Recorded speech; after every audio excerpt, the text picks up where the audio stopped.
Hello दोस्तों। और एक बार फिर से आप सबका बहुत बहुत स्वागत है मेरे चैनल पर।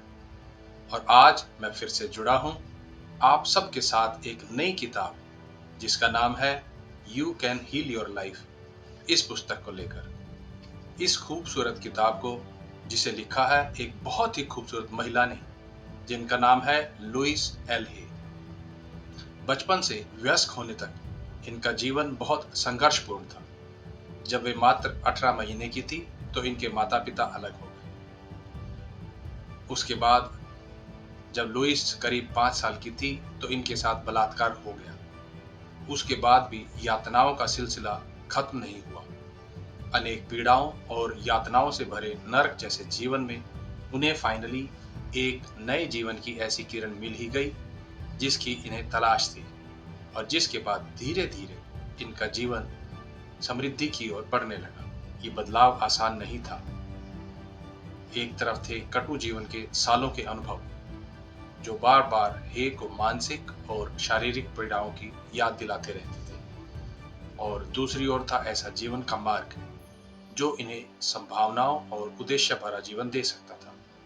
और जीवन की अंधेरी गुफा में रोशनी की किरण को देखते हुए हे का आगे बढ़ने का निर्णय अंत में सही साबित हुआ, और फिर शुरू हुआ एक नया आरंभ। और उसी आरंभ की देन है ये किताब you can heal your life. इस किताब के एक एक चैप्टर को मैं आपके साथ अलग अलग वीडियो में शेयर करूंगा, और मुझे पूरा विश्वास है कि ये आपको भी अपनी लाइफ को पहले से और अधिक बेहतर बनाने में मदद करेगा। दोस्तों, ये वो किताब है जिसके बारे में एक प्रसिद्ध पर्सनैलिटी ने कहा है कि यदि मुझे एक निर्जन द्वीप पर छोड़ दिया जाए और केवल एक किताब साथ रखने की अनुमति हो तो मैं लुइस एल हे की you can heal your life को ही चुनूंगी। तो दोस्तों, ये बहुत ही पावरफुल बुक है। मैंने भी इसे पढ़ा है और मैंने भी अपनी जिंदगी में उस बदलाव को महसूस किया है, और इसी वजह से इसे मैं आपके साथ भी शेयर कर रहा हूँ। तो चलिए शुरू करते हैं हमारी इस हीलिंग की जर्नी को। तो पहले कुछ हे के दर्शन की बातें। हम में से प्रत्येक अपने सभी अनुभवों के लिए स्वयं जिम्मेदार होता है। हमारा प्रत्येक विचार हमारा भविष्य बना रहा है। शक्ति का केंद्र हमेशा वर्तमान में होता है। हर कोई आत्मद्वेष और अपराध बोध का शिकार होता है। हर किसी के लिए आखिरी वाक्य होता है, मैं उतना अच्छा नहीं हूं। यह मात्र एक विचार है और विचार को हमेशा बदला जा सकता है। हम अपने शरीर में हर तथाकथित रोग को स्वयं ही उत्पन्न करते हैं। क्रोध, आलोचना और अपराध बोध सबसे नुकसानदायक विचार है। क्रोध को बाहर निकालने से कैंसर तक ठीक हो सकता है। हमें अतीत को भुलाकर सभी को क्षमा कर देना चाहिए। हमारे भीतर स्वयं से प्रेम करने की इच्छा चाहिए। वर्तमान में स्वयं को स्वीकार करके ही सकारात्मक परिवर्तन ला सकते हैं। जब हम स्वयं से सचमुच प्रेम करने लगते हैं तो जीवन में सब कुछ ठीक होने लगता है। इस जीवन की अनंतता में जहां मैं हूं सब संपूर्ण और परिपूर्ण है, फिर भी जीवन सदैव बदलता रहता है। यहाँ न तो कोई आरंभ है और न ही कोई अंत, केवल अस्तित्व और अनुभवों का अनवरत चक्र और पुनर्चक्र है। जीवन कभी रुकता या ठहरता नहीं, न ही नीरस होता है, क्योंकि हर क्षण होता है सदैव नया और नूतन। मैं उस शक्ति के साथ एकाकार हूं जिसने मुझे बनाया, और इस शक्ति ने मुझे अपनी परिस्थितियों का सर्जन करने की शक्ति दी। मैं अपने इस ज्ञान से आनंदित हूं कि मेरे पास अपनी इच्छा अनुसार प्रयोग के लिए मस्तिष्क की शक्ति है। जीवन का हर क्षण एक नई शुरुआत है। जैसा कि हम पुराने नए की तरफ बढ़ते हैं, यहाँ अभी इसी क्षण मेरे लिए आरंभ करने का एक नया बिंदु है। मेरी दुनिया में सब कुछ अच्छा है। तो पहला चैप्टर है दोस्तों, जिसमें मुझे विश्वास है। बुद्धि और ज्ञान के द्वार हमेशा खुले होते हैं। जीवन वास्तव में बहुत सरल है। जो हम देते हैं वही हमें वापस मिलता है। जो कुछ हम अपने विषय में सोचते हैं वह हमारे लिए सच हो जाता है। लेखिका लिखती हैं, मैं मानती हूं कि हर व्यक्ति, जिनमें मैं भी शामिल हूं, अपने जीवन में हर अच्छी या बुरी चीज के लिए स्वयं ही जिम्मेदार है। हमारे मस्तिष्क में आने वाला हर विचार हमारा भविष्य बनाता है। हम में से हर व्यक्ति अपने विचारों और अपनी भावनाओं द्वारा अपने अनुभवों को जन्म देता है। हमारे विचार, जो हम बोलते हैं, वह सब हमारा अनुभव बन जाता है। हम स्वयं परिस्थितियों को जन्म देते हैं और फिर अपनी कुंठा के लिए किसी और व्यक्ति को दोषी ठहराते हुए अपनी ऊर्जा नष्ट करते हैं। कोई व्यक्ति, कोई स्थान और कोई चीज हमसे अधिक शक्तिशाली नहीं है, क्योंकि अपने मस्तिष्क में केवल हम ही सोचते हैं। जब हम अपने मस्तिष्क में शांति, तालमेल और संतुलन बना लेते हैं तो यह सब हमारे जीवन में आ जाता है। इनमें से कौन सा कथन आपके विचार से मिलता है? लोग मेरे पीछे पड़े हैं। हर व्यक्ति हमेशा मेरी मदद करता है। इनमें से प्रत्येक बिल्कुल भिन्न अनुभव को जन्म देता है। हम अपने बारे में और जीवन के बारे में जो भी मानते हैं वह हमारे लिए सच हो जाता है। हम जो भी सोचना या मानना चाहते हैं, हर विचार में ब्रह्मांड हमारे साथ होता है। दूसरे रूप में, हम जो भी स्वीकार करते हैं, हमारा अवचेतन मन उसे स्वीकार कर लेता है।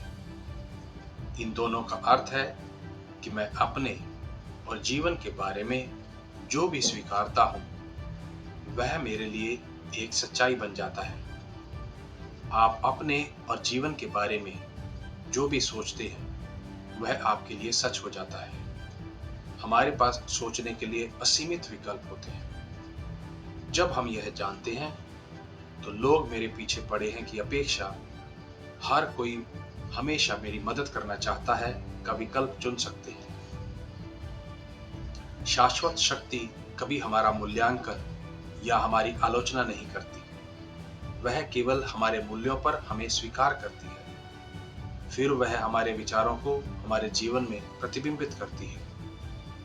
यदि मैं यह मानना चाहती हूँ कि मेरा जीवन बहुत एकाकी है और कोई मुझसे प्रेम नहीं करता, तो मुझे दुनिया में यही मिलेगा। लेकिन यदि मैं उस विचार को छोड़ने के लिए तैयार हूं और अपने लिए दृढ़ता से यह कहूं कि प्रेम हर जगह है और मैं प्रेम करने व प्रेम पाने योग्य हूं, और इस नए विचार पर कायम रहूं तथा उसे बार बार स्वीकार करूं, तो यह मेरे लिए सच हो जाएगा। अब मुझसे प्रेम करने वाले लोग मेरे जीवन में आएंगे। पहले से मौजूद लोग मेरे प्रति अधिक प्रेम रखेंगे और मैं दूसरों के प्रति आसानी से प्रेम की अभिव्यक्ति कर पाऊंगी। हम में से अधिकतर लोग हम कौन हैं के बारे में मूर्खतापूर्ण विचार रखते हैं और जीवन जीने के लिए बहुत से कठोर नियम बनाते हैं। यह हमें दोषी ठहराने के लिए नहीं है, क्योंकि हम में से हर कोई इस क्षण में जितना अच्छा कर सकता है कर रहा है। यदि हम बेहतर जानते और हमारे पास अधिक समझ एवं सजगता होती तो हम उसे अलग तरीके से करते। कृपया अपनी स्थिति के लिए अपने आप को निचले स्तर पर ना रखें। आपने यह पुस्तक उठाई और मुझे खोज निकाला। इसका अर्थ है कि आप अपने जीवन में एक नया सकारात्मक परिवर्तन लाना चाहते हैं। इसके लिए अपने आप को धन्यवाद दें। पुरुष रोते नहीं, महिलाएं पैसा नहीं संभाल सकती। जीवन के लिए कितने संकुचित विचार हैं ये। जब हम बहुत छोटे होते हैं तो अपने तथा जीवन के बारे में महसूस करना हम अपने आसपास के बड़ों की प्रतिक्रियाओं से सीखते हैं। इस प्रकार हम अपने तथा अपनी दुनिया के विषय में सोचना सीखते हैं। अब यदि आप ऐसे लोगों के साथ रहे हैं जो बहुत दुखी, भयभीत, अपराध बोध से ग्रस्त या क्रुद्ध थे, तो आपने अपने बारे में और अपनी दुनिया के बारे में बहुत सी नकारात्मक बातें सीखी। मैं कभी भी सही नहीं करता, यह मेरी गलती है। यदि मुझे गुस्सा आता है तो मैं एक बुरा व्यक्ति हूँ। इस तरह के विचार एक निराशाजनक जीवन को जन्म देते हैं। जब हम बड़े हो जाते हैं तो अपनी प्रवृत्ति के अनुसार प्रारंभिक जीवन के भावनात्मक वातावरण का पुनः सर्जन करते हैं। यह अच्छा है या बुरा, सही है या गलत, यह वही होता है जिसे हम अपने अंदर घर के रूप में जानते हैं। साथ ही हम अपने व्यक्तिगत संबंधों में उन संबंधों को फिर से जीवित करने का प्रयास करते हैं जो संबंध हमारे अपने माँ या पिता के साथ या उनके बीच था। सोचिए कि कितनी बार आपका प्रेमी या बॉस बिल्कुल आपकी माँ या आपके पिता की तरह था। हम अपने साथ वैसा ही व्यवहार करते हैं जो हमारे माता पिता हमारे साथ करते थे। हम उसी तरीके से स्वयं को डांटते और सजा देते हैं। जब आप सुनते हैं तो लगभग उन शब्दों को सुन सकते हैं। एक बच्चे के रूप में जिस तरह हमें प्यार दिया गया था या प्रोत्साहित किया गया था, हम उसी तरीके से खुद को प्यार या प्रोत्साहित करते हैं। तुम कभी कुछ ठीक नहीं करते, यह सब तुम्हारी गलती है। आपने स्वयं से कितनी बार ऐसा कहा? तुम लाजवाब हो, मैं तुम्हें प्यार करता हूं। आप कितनी बार खुद से ऐसा कहते हैं? फिर भी इसके लिए हम अपने माता पिता को दोषी नहीं ठहराएंगे। हम सभी पीड़ितों द्वारा पीड़ित हैं और शायद वे हमें कुछ ऐसा नहीं सिखा पाते जो वे नहीं जानते थे। यदि आपकी मां नहीं जानती थी कि अपने आप से प्यार कैसे करना है, या आपके पिता नहीं जानते थे कि वह अपने आप से प्यार कैसे करें, तो उनके लिए आपको खुद से प्यार करना सीखना असंभव था। वे अपने बचपन में मिली शिक्षा के अनुसार सब कुछ अच्छा कर रहे थे। यदि आप अपने माता पिता को अधिक समझना चाहते हैं तो उन्हें अपने बचपन के बारे में बताने के लिए प्रेरित करें, और यदि आप संवेदना के साथ सुने तो आपको पता चलेगा कि उनकी शंकाएं और सख्ती कहां से आई है। जिन लोगों ने आपके साथ वह सब किया, वे आपकी तरह ही भयभीत और सहमे हुए थे। मैं ऐसा मानती हूं कि हम स्वयं अपने माता पिता का चुनाव करते हैं। हम में से हर कोई इस धरती पर एक सुनिश्चित समय और स्थान पर जन्म लेता है। हम यहाँ एक विशेष पाठ पढ़ने के लिए आए हैं जो हमें आध्यात्मिक विकास के पथ पर आगे बढ़ाएगा। हम अपना लिंग, अपना रंग, अपना देश चुनते हैं और फिर हम किसी खास माता पिता को खोजते हैं जो उस स्वरूप को प्रतिबिंबित करेगा जिस पर हम इस जीवन में काम करना चाहते हैं। फिर जब हम बड़े होते हैं तो आमतौर पर अपने माता पिता पर उंगली उठाते हैं और रिरियाते हुए शिकायत करते हैं, आपने मेरे साथ ऐसा किया। लेकिन वास्तव में हमने उन्हें इसलिए चुना क्योंकि वे हमारे कार्यों के लिए बिल्कुल उपयुक्त थे। हमारे बचपन में ही हमारी आस्थाएं स्थापित होती हैं और फिर उन्हीं आस्थाओं का अनुभव करते हुए जीवन में आगे बढ़ते हैं।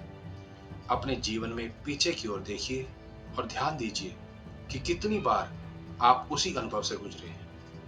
मेरा मानना है कि आपने उन अनुभवों को एक के बाद एक स्वयं बनाया क्योंकि वे आपके अपने विश्वास को प्रतिबिंबित कर रहे थे। यह कोई मायने नहीं रखता कि हमें कितने लंबे समय से कोई समस्या थी, या वह कितनी बड़ी है, या वह हमारे जीवन के लिए कितनी घातक है। वर्तमान सबसे अधिक शक्तिशाली होता है। आज तक जीवन में आपने जिन घटनाओं का अनुभव किया है वे सभी आपके अतीत से जुड़े विचारों और आस्थाओं से बने हैं। वे उन विचारों और शब्दों से बने थे जिन्हें आपने कल, पिछले सप्ताह, पिछले महीने, पिछले साल आपकी आयु के अनुसार 10, 20, 30, 40 या इससे अधिक वर्षों के दौरान इस्तेमाल किया था। फिर भी वह आपका अतीत है, वह बीत चुका है। इस पल में महत्वपूर्ण यह है कि आप अभी क्या सोचना, विश्वास करना व कहना चाहते हैं, क्योंकि ये विचार और शब्द आपका भविष्य निर्धारित करेंगे। वर्तमान क्षण ही आपकी ताकत है और यही आपके कल, अगले हफ्ते, अगले महीने, अगले साल और आगे के अनुभवों का आधार है। आप ध्यान दे सकते हैं कि इस क्षण में आप क्या सोच रहे हैं, वह नकारात्मक है या सकारात्मक। क्या आप चाहते हैं कि यह विचार आपका भविष्य तय करे? बस ध्यान दें और सजग हो जाएं। हम केवल विचारों के साथ व्यवहार करते हैं और विचार बदले जा सकते हैं। इससे कोई फर्क नहीं पड़ता कि समस्या क्या है। हमारे अनुभव अपने विषय अंदरूनी विचारों के बाहरी परिणाम है। यहाँ तक कि अपने आप से घृणा करना भी केवल अपने विषय में ही विचार से घृणा करना है। आपका यह विचार है कि मैं एक बुरा व्यक्ति हूँ। यह विचार एक भावना को उत्पन्न करता है और आप उस भावना के वश में हो जाते हो। लेकिन यदि आपका यह विचार न हो तो यह भावना भी नहीं होगी। विचारों को बदला जा सकता है। विचारों को बदलें तो यह भावना समाप्त हो जाएगी। ये केवल यह दर्शाने के लिए है कि हम अपने बहुत से विश्वास कहाँ से प्राप्त करते हैं। लेकिन इस जानकारी को अपनी पीड़ा में डूबे रहने के बहाने के रूप में इस्तेमाल न करें। अतीत का हमारे ऊपर कोई प्रभाव नहीं होता। यह मायने नहीं रखता कि हम कितने लंबे समय से नकारात्मक विचारों में डूबे हैं। शक्ति का केंद्र बिंदु वर्तमान क्षण में है। इसे महसूस करना कितना अद्भुत है।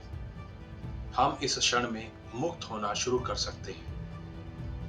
मानो या न मानो, हम स्वयं अपने विचारों को चुनते हैं।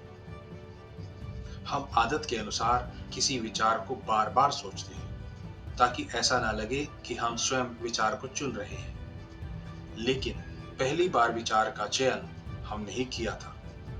हम कुछ खास विचारों को सोचने से इनकार कर सकते हैं। जरा ध्यान दीजिए कि आपने कितनी बार अपने बारे में सकारात्मक विचार लाने से इनकार कर दिया है।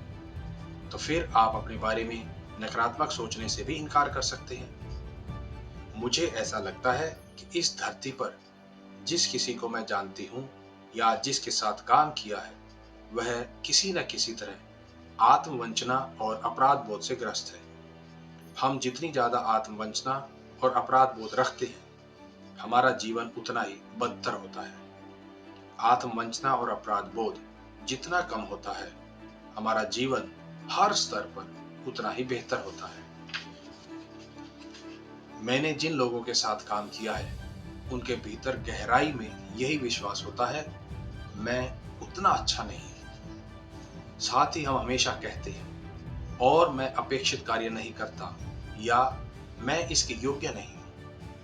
क्या लगता है कि आप ऐसे ही हैं? अक्सर यही कहते, जोर देते या महसूस करते हैं कि आप बेहतर नहीं हैं।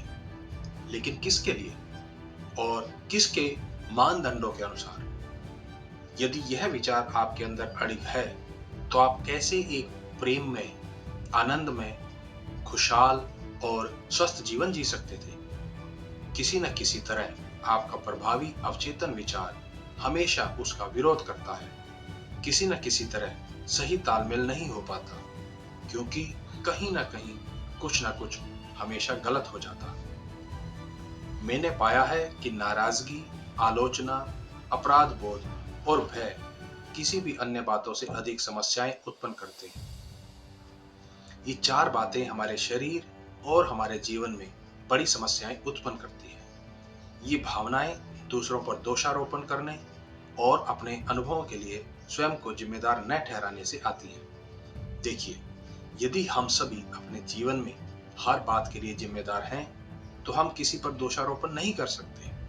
बाहर जो कुछ भी घट रहा है, वह केवल हमारे आंतरिक विचारों का ही आईना है। मैं दूसरे लोगों के बुरे व्यवहार को नजरअंदाज नहीं कर रहा हूँ, लेकिन हमारा विश्वास ही लोगों को हमसे किसी प्रकार का व्यवहार करने के लिए आमंत्रित करता है। यदि आप स्वयं से कहते हैं, हर कोई हमेशा मेरे साथ ऐसा करता है, मेरी आलोचना करता है, कभी मेरी मदद नहीं करता, मुझे पायदान की तरह इस्तेमाल करता है, मेरे साथ दुर्व्यवहार करता है, तो यह आपकी प्रवृत्ति है।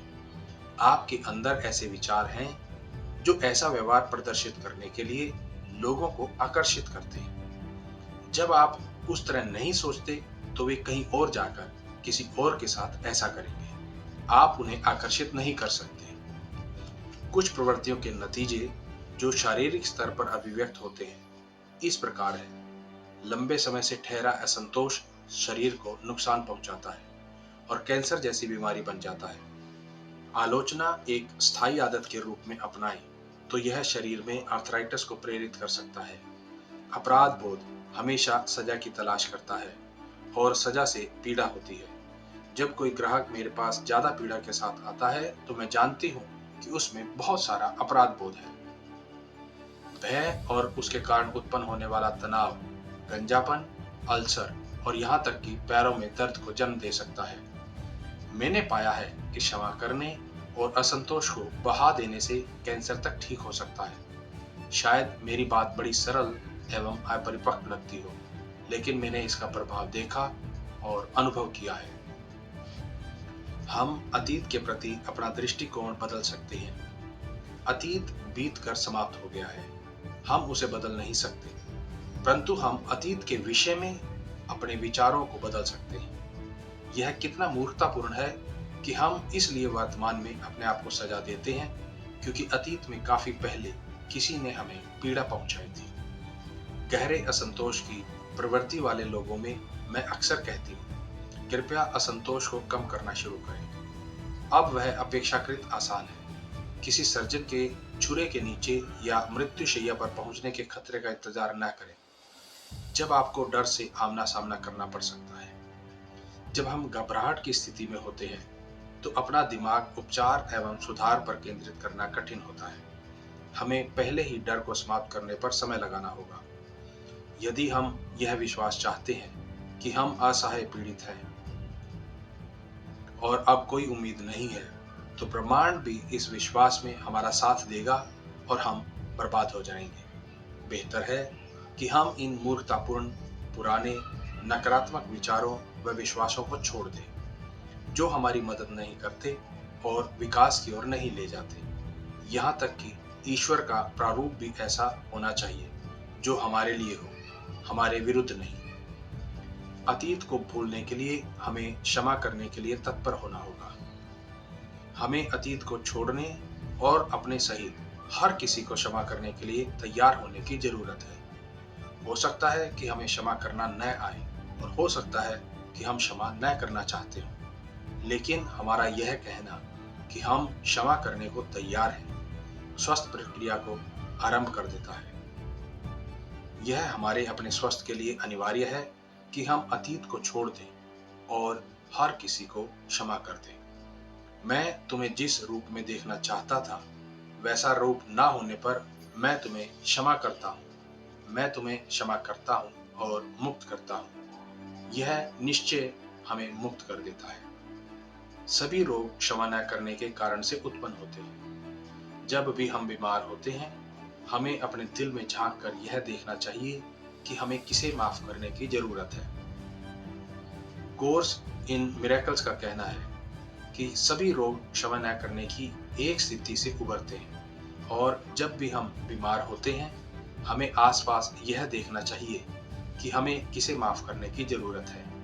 मैं उस विचार में यह जोड़ना चाहूंगी कि जिस व्यक्ति को क्षमा करना आपको सबसे कठिन लगे वही वह व्यक्ति है जिसे क्षमा करने की जरूरत आपको सबसे ज्यादा है।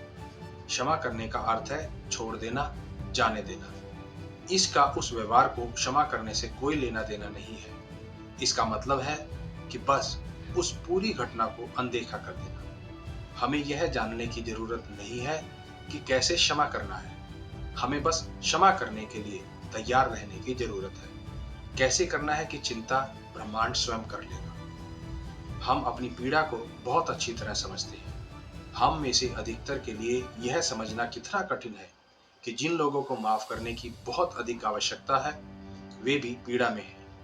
हमें यह समझने की जरूरत है कि उनके पास उस समय जो समझ, जानकारी और ज्ञान था, उसके अनुसार वे सबसे अच्छा कर रहे थे।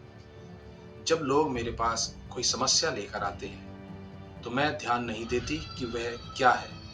खराब स्वास्थ्य, धन का अभाव, असंतोषजनक संबंध या दमित रचनात्मकता। मैं केवल एक चीज पर हमेशा ध्यान देती हूँ, और वो है खुद से प्रेम करना। मैंने पाया है कि जब हम अपने आप को जैसे हैं वैसे रूप में प्रेम करते हैं और स्वीकार करते हैं, तो जीवन में सब कुछ ठीक होता है।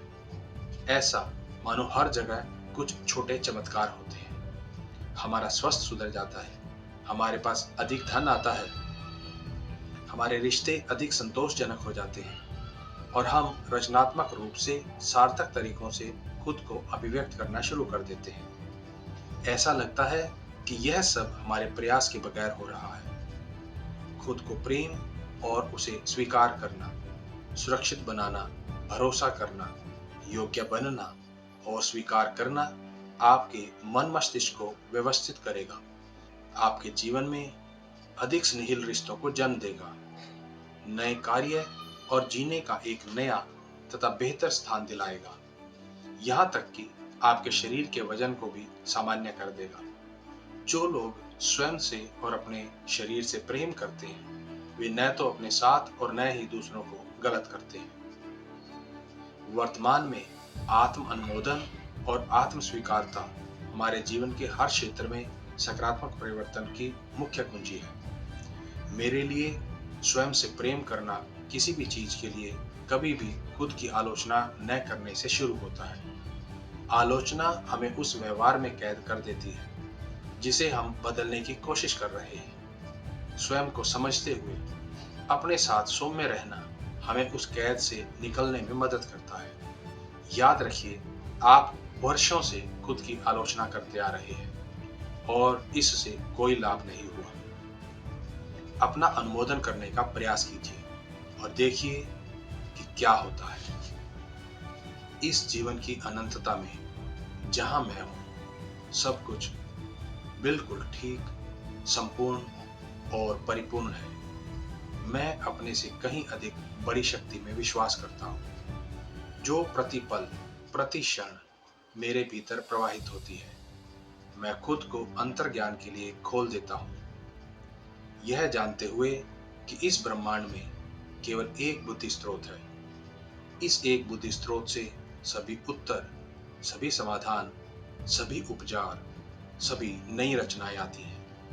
मैं इस शक्ति और इस बुद्धि स्रोत पर भरोसा करता हूं, जानते हुए कि जो भी मुझे जानना है वह मेरे सामने प्रकट होता है, और जो भी मेरी जरूरत है पूरी होती है। सही समय, स्थान पर और सही क्रम में मेरी दुनिया में सब कुछ अच्छा है। तो दोस्तों, ये था आज का पहला चैप्टर, जिसका नाम था जिसमें मुझे विश्वास है। तो ये वीडियो यहीं पर एंड होता है दोस्तों। उम्मीद करता हूँ कि आपको अच्छा लगा होगा।